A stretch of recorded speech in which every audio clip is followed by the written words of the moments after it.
Hey, what's up YouTube? What is going on? Just want to start by wishing all my American friends, viewers, and subscribers a happy 4th of July.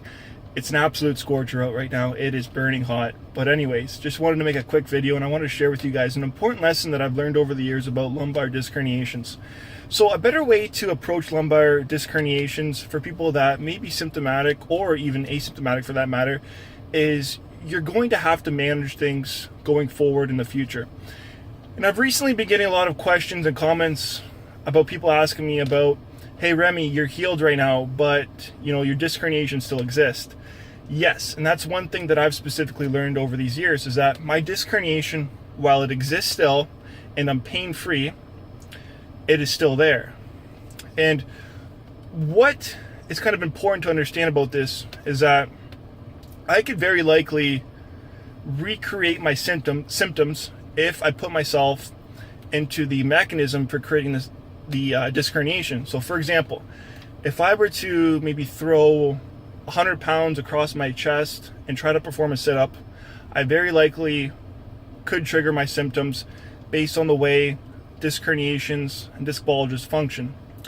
So the important thing to understand for anyone that may be overcoming a disc herniation or maybe has already overcome one is that you're going to need to manage things moving forward. And what I mean by that is you have to really take care of your lower back. Make sure you're avoiding the pain-provoking positions, avoiding the mechanism for injury, which would be absolutely critical for anyone with an existing disc herniation.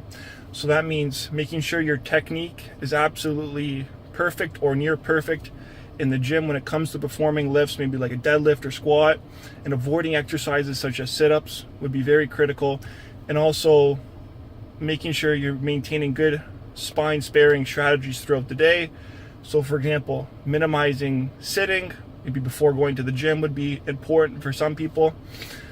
But it's just little things like that that are really going to make the difference for someone that may be struggling with a disc herniation or maybe has overcome a disc herniation. A better way to look at things is that you're going to have to manage things once you get to that pain-free point or that relatively pain-free point. And while someone that is already in pain, they have to significantly manage things and be very careful because they're already struggling significantly probably. But that's just one lesson that I wanted to kind of share with you guys, because the thing is that I could very likely end up in severe pain if I were to recreate the mechanism of injury.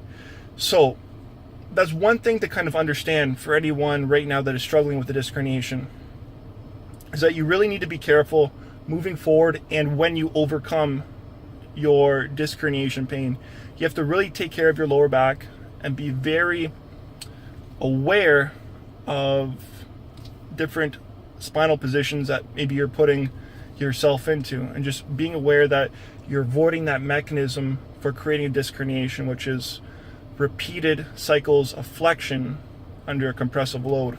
So as you increase the load, more likely that you're going to herniate a disc, and as you increase the repetitions as well, more likely that you will herniate a disc.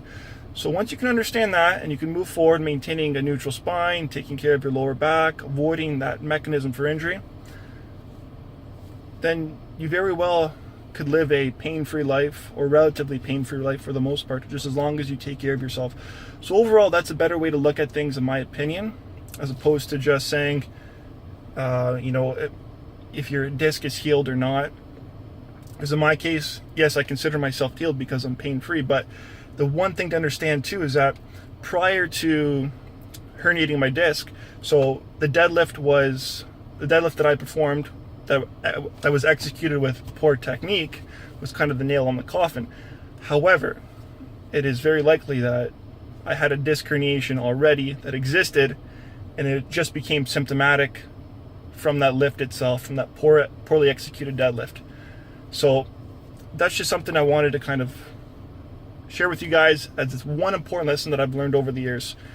And it's something to really consider moving forward for yourself if you're someone that is struggling with maybe disc problems or has disc issues and maybe is asymptomatic and are just looking to maintain the health of your lower back. So something to consider. Hopefully this helps, guys.